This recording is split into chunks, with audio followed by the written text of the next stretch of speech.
What was once a quiet chess game in the global trade arena has exploded into an all-out economic confrontation.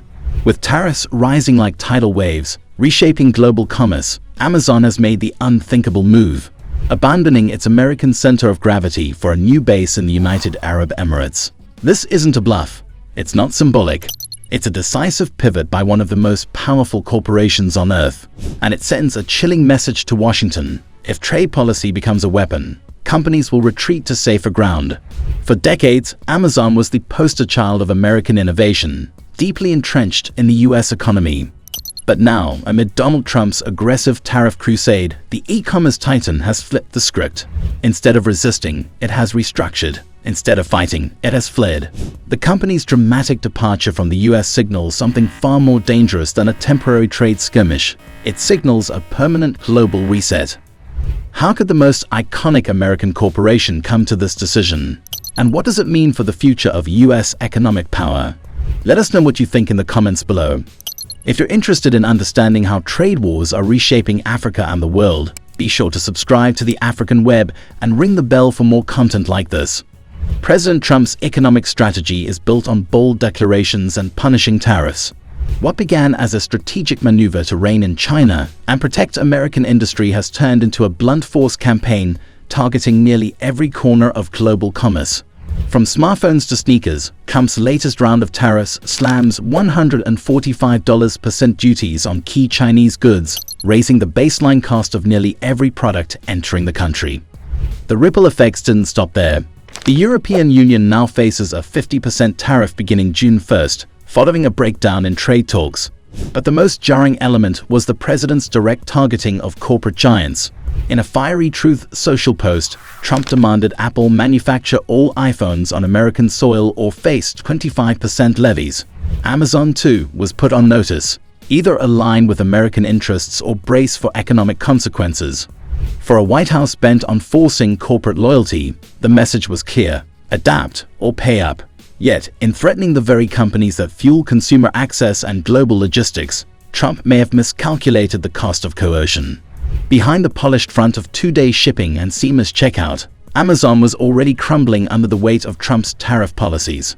As early as Q1 2025, the company began fast-tracking shipments, pressuring sellers to flood warehouses before the new tariffs took effect. Warehouses were maxed out. Algorithms adjusted in real time. For a moment it worked. Prices held and customers noticed nothing. But internally, alarms were blaring. The de minimis loophole, a legal channel that allowed low-cost foreign goods under $800 to enter duty-free, was shut down. That single change gutted Amazon Haul, the discount hub that powered millions of microtransactions from overseas vendors. Overnight, 80% of Chinese seller volume vanished. Profit margins disappeared. Freight routes faltered. The company could no longer absorb the escalating costs. Executives knew survival meant change, and not the kind that could be handled through policy memos. It meant something radical, something irreversible. What followed was not a press release or a public showdown. It was a quiet, calculated move. Relocate the global command center to the United Arab Emirates. At first, it was just whispers in the corridors of Amazon's leadership. But leaks have now confirmed the unimaginable. Amazon is decoupling from its US-centered logistics framework. Why the UAE? The region offers what the United States no longer can: trade neutrality, tax incentives, regulatory agility, and geographic access to Africa, Asia, and Europe. For a company that thrives on frictionless global movement, the UAE represents not just a shelter, it's a launchpad. This isn't a tantrum, it's a strategic transformation. The most powerful logistics machine in history is now operating from a hub far outside Trump's reach. Trump's response was as predictable as it was futile. When Amazon floated the idea of showing tariff costs on its product listings, the backlash was swift. The White House accused the company of political sabotage. Trump personally called Jeff Bezos with a stern warning: "Do not embarrass me. Do not show your customers the cost." Amazon complied, but they never forgot. Now the company has made a move that even Trump didn't anticipate. By shifting its global base, Amazon avoided public conflict but delivered a private blow, an implicit statement that economic survival outweighs presidential pressure. Trump's economic nationalism is facing its biggest test. What happens when the companies he's trying to control simply walk away? Amazon is not alone. Apple CEO Tim Cook was recently spotted in Washington, attempting to negotiate with Trump over the looming smartphone tariffs. No deal was reached. Ford announced $2,000 price hikes on vehicles made in Mexico due to import taxes. General Motors is projecting billions in new tariff-related costs. And with each new announcement, more companies are reconsidering their long-term strategies in the US. Factories are being idled. Expansion plans are being cancelled. Investment forecasts are being slashed. Corporations are bracing not for market shifts, but for policy shocks. The era of corporate globalization is not ending. It's simply relocating. Even companies with deep roots in the American economy are starting to hedge their bets. Some have begun moving production lines to tariff-free zones, while others are negotiating trade exemptions through diplomatic back channels. Supply chain executives are redrawing maps, not based on efficiency but on political insulation. The traditional cost-benefit calculations are being rewritten in real time. And while headlines focus on Amazon and Apple, the ripple effects are touching every sector, from pharmaceuticals and semiconductors to apparel and agriculture. The message is consistent: adapt quickly or fall behind.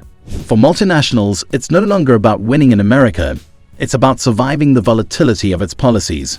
Beneath the headlines, the map of global logistics is being redrawn. Amazon's operations are spreading across Latin America, while sourcing teams move deeper into South Asia. Distribution routes are shifting away from traditional US ports. The company's once American backbone is now a global nervous system, agile and borderless. This is the new reality. Corporate loyalty cannot survive erratic economic policy. When tariffs change week to week and threats become governance, companies turn to math, not patriotism. And the math no longer supports staying. The damage isn't just economic, it's ideological. Trump's core campaign promise, to force companies to stay and bring jobs back, is being hollowed out by a wave of corporate departures, quietly, permanently. Amazon's move to the UAE is not a rebellion. It's a warning. It is a calculated response to unpredictability and political coercion. In an environment where the cost of staying outweighs the benefits, companies will always choose survival over symbolism. The relocation of Amazon's headquarters is more than a logistics story. It's a seismic shift in how the world's most powerful corporations view America. Will other companies follow Amazon's lead? Will Trump's tariff gamble force more firms to rethink their allegiance? Let us know your thoughts in the comments. Do you think Trump's trade war is working or backfiring? Subscribe to the African Web for more hard-hitting analysis on Africa's place in global trade, economic power shifts, and corporate realignment.